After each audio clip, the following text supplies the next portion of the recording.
الحمد لله ذي العزة والعلاء رب العالمين، والصلاة والسلام على سيد الأنبياء والمرسلين، والعاقبة للمتقين. أما بعد، أعوذ بالله من الشيطان الرجيم. بسم الله الرحمن الرحيم. ما كان محمد أبا أحد من رجالكم ولكن رسول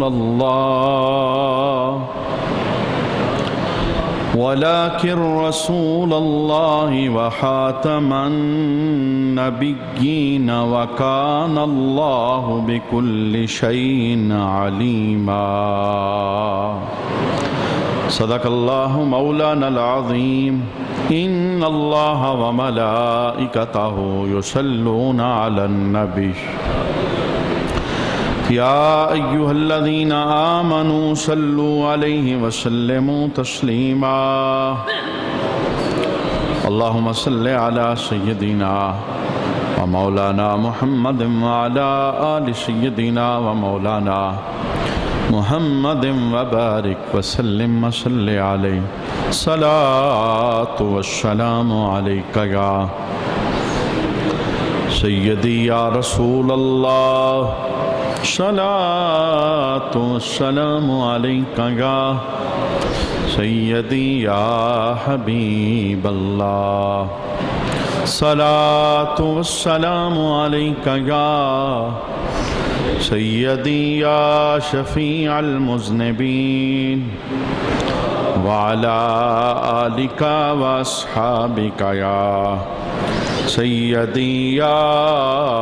رحمت للعالمین. بعد حمد و صلات، لائق عزت و تکریم، جمیع احباب سمعین ذی وقار، آج کی جمعہ کی نشست کے اندر ختم نبوت کے حوالے سے ہم گفتگو سماعت کریں گے، اور اس گفتگو کا مقصد 7 ستمبر 1974 کے اندر ایک بہت بڑا فیصلہ ہمارے ملک کے اندر ہوا، اور ہر سال 7 ستمبر کو ختم نبوت کے حوالے سے منایا جاتا ہے. قادیانیوں کو ہماری پارلیمنٹ نے باقاعدہ کافر قرار دیا اور ان کے گندے نظریات اور عقائد کو عوام کے سامنے پیش کیا. اور ہر سال جب یہ دن پلٹ کے آتا ہے تو جن لوگوں نے عقیدہ ختم نبوت کی حفاظت کے لیے عام اور روشن کردار ادا کیا، انہیں خراج تحسین پیش کیا جاتا ہے. اور آقا حضور رحمت عالم صلی اللہ علیہ وآلہ وسلم کی ختم نبوت کے جو دشمن ہیں ان کے ساتھ دشمنی والا رویہ اور ان کے ساتھ عداوت والا رویہ، اس کا مسلمان عہد کرتے ہیں. اس ملک کے اندر قادیانیوں نے جب اپنی بنیاد رکھی تو امام الشاہ احمد نورانی رحمۃ اللہ تعالی علیہ، آپ کو اللہ نے شرف دیا کہ آپ نے پورے پاکستان کے مسلمانوں کی اس مسئلے کے اندر قیادت کی، اور پارلیمنٹ کے اندر آپ نے مناظرہ کر کے باقاعدہ 70 پارلیمنٹ کے جو اراکین تھے، وزیر اعظم سمیت، انہیں اس بات پہ آمادہ کیا کہ یہ بل پاس کیا جائے کہ اس پارلیمنٹ کے اندر کوئی ایسا شخص کسی بڑے عہدے پر وہ نہیں بیٹھے گا جس کا رسول اللہ صلی اللہ علیہ وآلہ وسلم کی ختم نبوت پر حتمی یقین نہیں ہوگا۔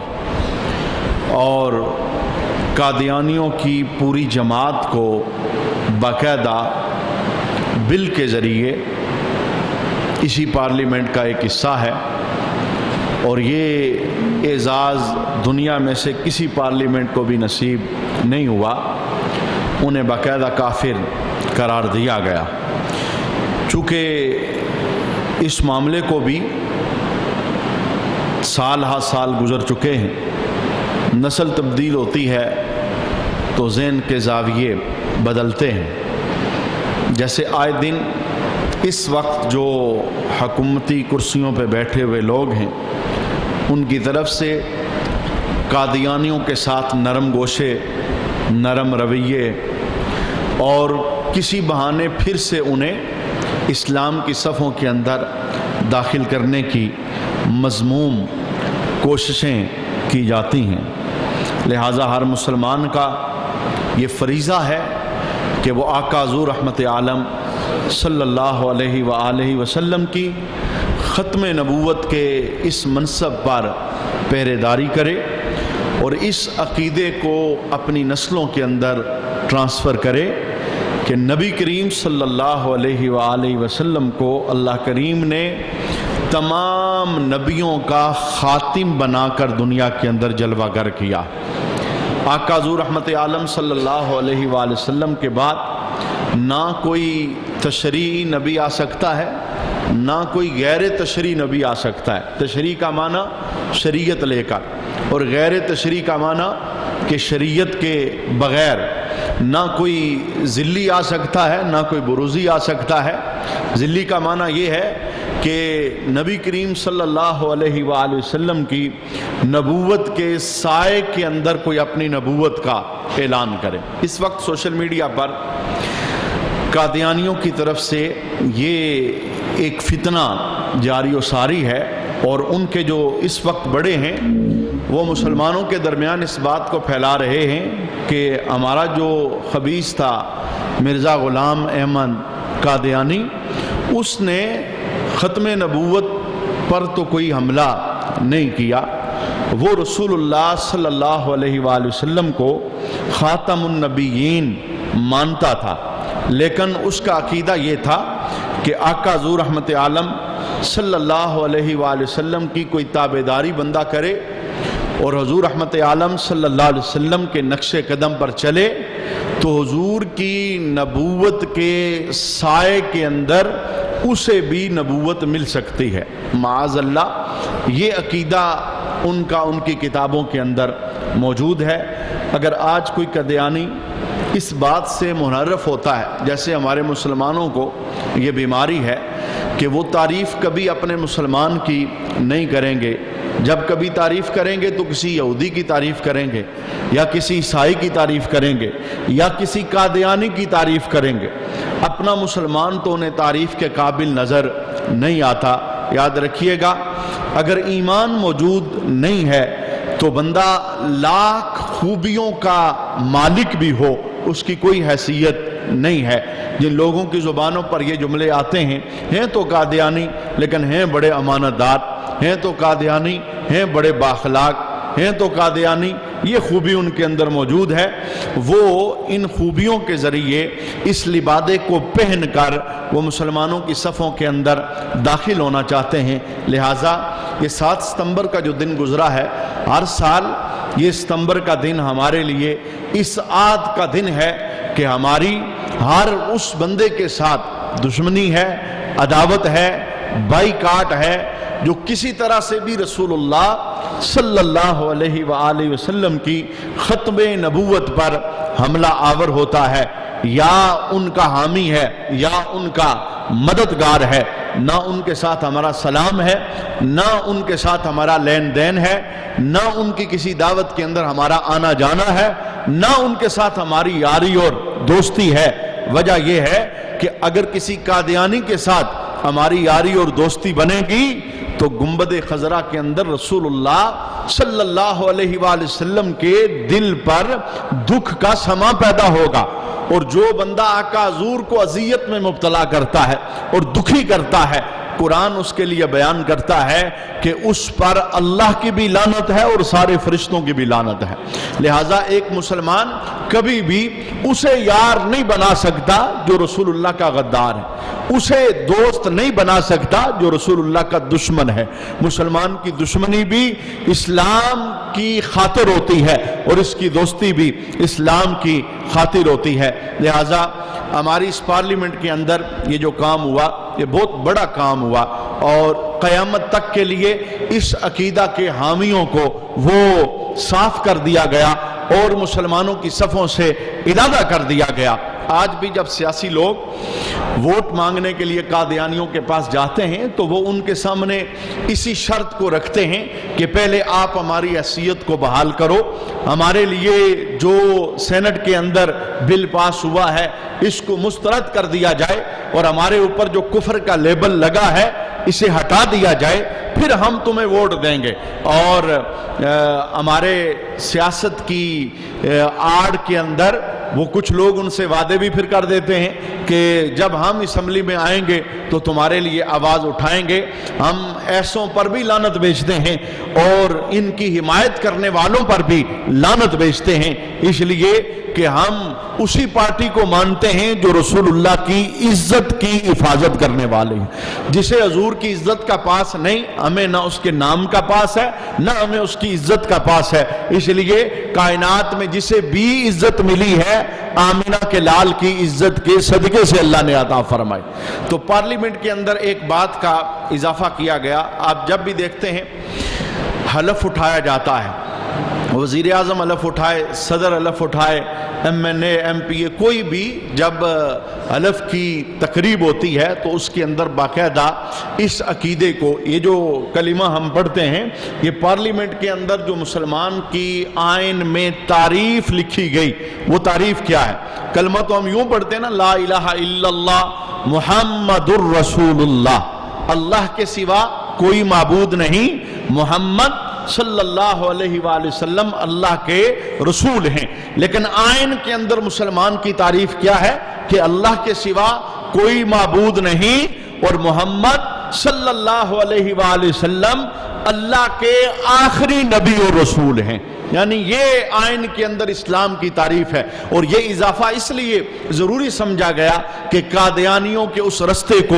بند کیا گیا۔ اور آج بھی آئے دن یہ خبریں سننے کے اندر ملتی ہیں، فلاں سلیبس کی کتاب سے خاتم النبیین کا لفظ نکالا گیا، فلاں بل سے خاتم النبیین کا لفظ نکالا گیا، نبی کریم علیہ السلام کے جو ختم نبوت کے عقیدے کی ترجمانی کو آئین کا حصہ بنایا گیا۔ وہ آئے دن جو نکالنے کی جسارتیں اور کوششیں کی جاتی ہیں، اس کے پیچھے قادیانیوں کے یاروں کا ہاتھ ہوتا ہے، جو ان سے وعدے کر کے پارلیمنٹ کے اندر پہنچے ہوتے ہیں اور کرسیوں پر بیٹھے ہوتے ہیں۔ ان غداروں کا ہاتھ ہوتا ہے جو انہیں بڑے بڑے عہدوں پر، اور باقاعدہ ہمارے آئین کے اندر یہ حصہ شامل ہے کہ پاکستان کی جتنی بڑی بڑی پوسٹیں ہیں ان میں سے کسی بھی عام منصب پر کوئی قادیانی نہیں بیٹھے گا۔ لیکن اس وقت یہ آئین کے اندر قانون تو موجود ہے لیکن اس قانون کی پاسداری نہیں ہوتی۔ ہاں، جب کبھی پتہ چل جائے، میڈیا پر آ جائے، شور شرابہ ہو، مسلمان ایمان کی حرارت کے لیے باہر نکل آئیں، تو پھر اس بندے کو عہدے سے برخاست کر دیا جاتا ہے اور خفیہ کوئی اور قلمدان اسے تھما دیا جاتا ہے۔ معنی یہ ہے کہ یہ جو اوپر بیٹھے ہوئے لوگ ہیں یہ مخلص نہیں ہیں رسول اللہ صلی اللہ علیہ وآلہ وسلم کی اس ختم نبوت کے عقیدے کے ساتھ۔ اگر مخلص ہوتے تو ایسے بندے کو بلا۔ اچھا، جس وقت امام شاہ احمد نورانی آپ کو رب العالمین نے یہ قائدانہ صلاحیت عطا فرمائی، ظاہر آپ اکیلے نہیں تھے، آپ کے ساتھ بہت بڑا مجمع تھا، عامی لوگ تھے، لیکن قیادت اللہ نے آپ کو عطا فرمائی۔ اور جب آپ نے باقاعدہ دلائل کے ذریعے اس وقت کے وزیر اعظم کو 1974 کے اندر 7 ستمبر 1974 کے اندر وزیر اعظم کون تھے؟ بھٹو صاحب. انہیں جب دلائل کے ذریعے آپ نے اس بات پہ ایگری کیا کہ جو رسول اللہ صلی اللہ علیہ وسلم کی ختم نبوت کا منکر ہے وہ مسلمان نہیں ہو سکتا، ہم یہاں پر ایک بل لے کر آئیں گے اور پھر اس بل کو باقاعدہ یہاں منظور کروائیں گے. تو بھٹو صاحب نے آگے سے کہا تھا کہ یہ مدرسہ نہیں ہے، یہ مسجد نہیں ہے، یہ پارلیمنٹ ہے، یہاں کفر اور شرک کے فتوے نہیں لگتے. تو میاں نورانی صاحب نے ایک بڑا خوبصورت اس موقع پر بھٹو کے ذہن کو تبدیل کرنے کے لیے ایک عقلی جواب اسے دیا تھا. آپ نے کہا تھا ٹھیک ہے، یہ مدرسہ نہیں ہے، یہ مسجد نہیں ہے، یہاں فتوے تمہیں قبول نہیں ہیں، مجھے صرف اتنی بات کا جواب دو، تم اس وقت وزیر اعظم ہو اور وزیر اعظم کی کرسی پر بیٹھے ہوئے ہو، اگر تمہارے ہوتے ہوئے کوئی بندہ تمہاری کرسی پر آ کے بیٹھے اور بیٹھ کے کہے وزیر اعظم میں ہوں، بھٹو نہیں ہے، تو تم اسے کیا کہو گے؟ تو بھٹو نے کہا میں کہوں گا یا تو وہ پاگل ہے یا میرا غدار ہے، چونکہ جب وزیر اعظم میں ہوں، عوام نے مجھے منتخب کیا ہے، تو پھر کوئی آ کر زبردستی میری کرسی پہ بیٹھے تو میں یا تو اسے پاگل کہوں گا یا اسے غدار کہوں گا. تو نورانی صاحب نے بہت خوبصورت پیرائے کے اندر جواب ارشاد فرمایا. آپ نے کہا کہ بھٹو تیری کرسی چھوٹی کرسی ہے اور ختم نبوت کی کرسی سب سے بڑی کرسی ہے. تیری کرسی پر تجھے عوام نے بٹھایا ہے اور ختم نبوت کی کرسی پر آمنہ کے لال کو رب العالمین نے بٹھایا ہے. جو تیری کرسی پر تھوڑی دیر کے لیے آ کے بیٹھے، تیری نظر کے اندر وہ غدار ہے، تیری نظر کے اندر وہ پاگل ہے. تو مجھے بتاؤ جو رسول اللہ کی ختم نبوت کی کرسی پہ بیٹھنا چاہتا ہے اور اس عقیدے کو نیا لے کے آیا ہے اور کہتا ہے کہ میں نبی ہوں، میں ذلی ہوں، میں بروزی ہوں، میں تشریح ہوں، غیر تشریح، اس طرح کے عقائد و نظریات بیان کر رہا ہے اور اس کی کتابوں کے اندر لکھے ہوئے ہیں، تو بتاؤ کیا وہ غدار ہو سکتا ہے کہ نہیں؟ وہ پاگل ہو سکتا ہے کہ نہیں؟ پھر بھٹو کے دماغ نے کام کیا. یہ ظاہر ہے کوئی آسان کام نہیں تھا پارلیمنٹ سے اس بل کو منظور کروانا، اور پھر اس کی کھوپڑی کے اندر یہ بات آ گئی کہ جس کرسی پر میں بیٹھا ہوں اور سدا نہیں بیٹھوں گا، اس پر کوئی آ کے بیٹھے تو مجھے منظور نہیں ہے. اور جو رب العالمین نے مرتبہ آمنہ کے لال کو عطا فرمایا اس پر کوئی آ کر بیٹھے تو یہ پھر مسلمان کیسے برداشت کر سکتا ہے؟ بارکہ بہت لمبی بحث کے بعد پھر 70 پارلیمنٹ کے اراکین نے تائید کی اس بات کی اور باقاعدہ ملکی لیول پر ہماری پارلیمنٹ کے اندر یہ بل پاس ہوا کہ قادیانی کافر ہیں. آج لوگ جو اس دور کے اندر اسلام کو اپنی مرضی کے مطابق بیان کرنا چاہتے ہیں، یعنی وہ نظریہ اور عقیدہ نہیں رکھتے، وہ یہ چاہتے ہیں جو ہم کہتے ہیں اسلام یہ ہے، جو ہمیں سمجھ آیا ہے اسلام یہ ہے، اسے نہ کوئی کتاب چاہیے، نہ کوئی فتویٰ چاہیے، نہ کوئی رہنمائی چاہیے، انہیں تو ان کا اسلام مبارک ہو جائے. لیکن میں یہ کہنا چاہتا ہوں کہ اسلام کی روح سے کل بھی فیصلہ یہی تھا، آج بھی فیصلہ یہی ہے اور قیامت تک فیصلہ یہی ہے کہ رب العالمین نے اپنے محبوب کو نبیوں کے خاتم کا تاج بنا کے دنیا کے اندر بھجوایا. خاتم النبیین کا معنی یہ ہے مہر لگ چکی ہے، اب کوئی نبی نہیں آ سکتا، کسی معنی میں بھی نبی نہیں آ سکتا. اچھا ان کی کتابوں کے اندر یہ جو قادیانیوں کی کتابیں ہیں باقاعدہ موجود ہیں، ان کتابوں کے اندر قادیانی نے اپنے متعلق یہ جملہ بھی بولا. قرآن کے اندر جناب عیسیٰ کی شان میں جتنی آیتیں آئی تو ان ساری آیتوں کو اپنی جانی منسوب کر لیا. کہنے لگا کہ جناب عیسیٰ تو مر چکے ہیں معاذ اللہ، تو جس عیسیٰ موعود کے آنے کی قرآن خوشخبری دے رہا ہے، مرزا غلام احمد قادیانی کہتا ہے وہ عیسیٰ میں ہوں، وہ مسیح موعود میں ہوں تمہیں. اور پھر ان کے جو حامی ہیں وہ کہتے ہیں کہ ابن مریم کا جو عیسیٰ ہے، یعنی جس کی ماں مریم ہے اور مریم کا بیٹا عیسیٰ، اس کی فضیلتوں کی بیان کی تمہیں ضرورت نہیں ہے، تمہارے پاس احمد جو موجود ہے، یعنی اپنی طرف اشارہ کر کے اور اپنے قائد کی طرف اشارہ کر کے معاذ اللہ ان کے نظریات کتابوں کے اندر موجود ہیں. ایک مسلمان کے لیے اتنی ہی بات کافی ہے کہ جس نے نبی کریم علیہ السلام کے ساتھ کسی بھی لحاظ کے ساتھ ختم نبوت کی آڑ کے اندر ہلکی سی بھی غداری کی اس کا دین اور اسلام کے ساتھ کوئی تعلق نہیں ہے۔ آج چونکہ 1974 کا جو دور تھا، صرف نورانی صاحب تو پارلیمنٹ کے اندر انہوں نے بل پاس کروایا اور باقاعدہ ان پر کفر کا فتویٰ لگا، اور وہ تو کراچی کی سرزمین کے اوپر موجود تھے، اور ہمارا جو پنجاب ہے پنڈی کی سرزمین پر پیر میر علی شاہ صاحب آپ ننگی تلوار تھے اس مرزا غلام احمد قادیانی کے لیے، وہ مرد مجاہد جس نے مرزا غلام احمد قادیانی کو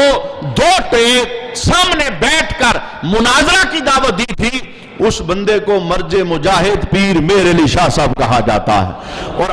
اور جب اس نے ہیلے بہانے کے مناظرے سے بھاگنے کی اس نے کوششیں کی تو آخر اس نے یہ جملہ بولا، وقت بھی طے پا گیا، لوگ بھی اکٹھے ہو گئے، مجمع بھی لگ گیا، اور پیر صاحب پنڈی سے لاہور وہاں اس میدان کے اندر پہنچ بھی گئے، وقت مقررہ پر وہ خبیث نہ آیا، چونکہ اس نے نہیں آنا تھا، اسے اپنے جھوٹ کا پتا تھا اور اسے اپنی خباثت کا پتا تھا، میدان چھوڑ کے بھاگ گیا۔ جب اس کے حامیوں نے پوچھا کہ پیر میر علی شاہ صاحب مناظرے کے لیے آگے، آپ نے مناظرہ کوئی نہیں کیا اور آپ مناظرے سے بھاگ گئے، اور مناظرے کی جو ریٹ تھی، جو یعنی وہ دلائل تو سارے باقی رہ گئے، اس سے کہا مناظرہ صرف اس بات پہ ہوگا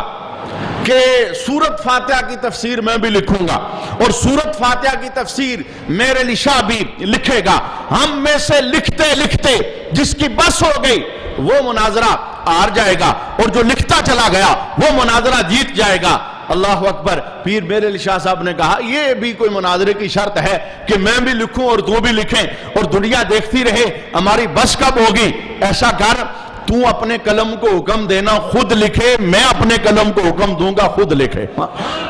جس کی قلم خود لکھنا شروع ہو گئی وہ مناظرے کا میدان مار جائے گا۔ اور پھر جب اس نے یہ بات سنی تو وہ میدان سے بھاگنے پر مجبور ہو گیا، اور بعد میں کسی نے پیر صاحب سے پوچھا کہ آپ نے اتنا بڑا چیلنج کر دیا کہ قلم خود بخود لکھے؟ آپ نے کہا میں نے خود نہیں کیا، مجھے میرے نانا نے حکم عطا فرمایا تھا، میرے پیچھے تو اس ختم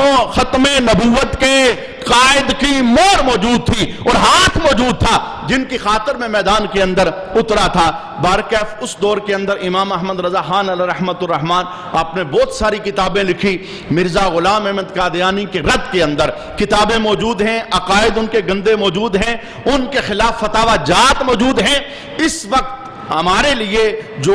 ہماری ذمہ داری اور ہماری ڈیوٹی ہے کہ ہماری صفوں کے اندر کوئی بندہ بھی رسول اللہ صلی اللہ علیہ وسلم کے ان غداروں کا اگر حامی ہے، اس کا ہمارے ساتھ کوئی تعلق نہیں ہے، ہم اس کے ساتھ نفرت کریں گے۔ یہ ایمان بچانے کے لیے ضروری ہے، ایمان بچانے کے لیے ضروری ہے کہ کافر کو کافر کہا جائے۔ یہ اخلاق نہیں ہے کہ یہ اخلاق کی کہاں سے تعریف لوگوں نے گڑھ لی کہ یار کافر کو بھی کافر نہ کہو۔ جب کافر کو کافر نہیں کہو گے تو کل یا ایھا الکافرون اس آیت کو قرآن سے نکال دو گے، رب تو کافر کو کافر کہہ رہا ہے، جو کافر ہے اسے کافر کہو گے تو اپنا ایمان بچے گا، اور اگر کافر کو کافر کہنے سے ڈرو گے تو پھر اپنے ایمان کی فکر کرنی پڑے گی۔ بارکیف یہ جو ہماری پارلیمنٹ کے اندر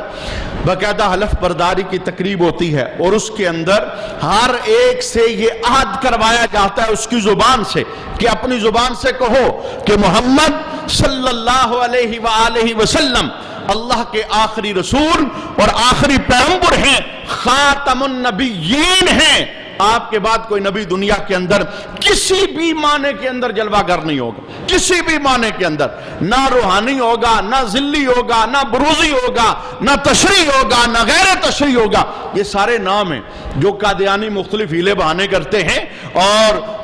بولے مسلمانوں کو ان کے قدم ڈگمگانے کے لیے کہ ہمارا معنی یہ تو نہیں تھا، ہمارا یہ تھا۔ میں نے کہا کسی بھی معنی کے اندر حضور کے بعد مجھے بتائیں رسول اللہ کے بعد کیا اب ضرورت ہے کسی نبی کی؟ حضور تو ضرورتیں ساری پوری کر کے چلے گئے، دین مکمل ہو گیا، قرآن مکمل ہمارے ہاتھوں کے اندر موجود ہے، شریعت مکمل ہمارے ہاتھوں کے اندر موجود ہے۔ اور باقاعدہ مرزا قادیانی سے یہ پوچھا گیا، سوال کیا گیا، یعنی اس کی کتاب کے اندر موجود ہے، اس سے پوچھا گیا کہ اگر نبی کریم صلی اللہ علیہ وسلم کی نبوت کے سائے کے اندر جیسے تو کہہ رہا ہے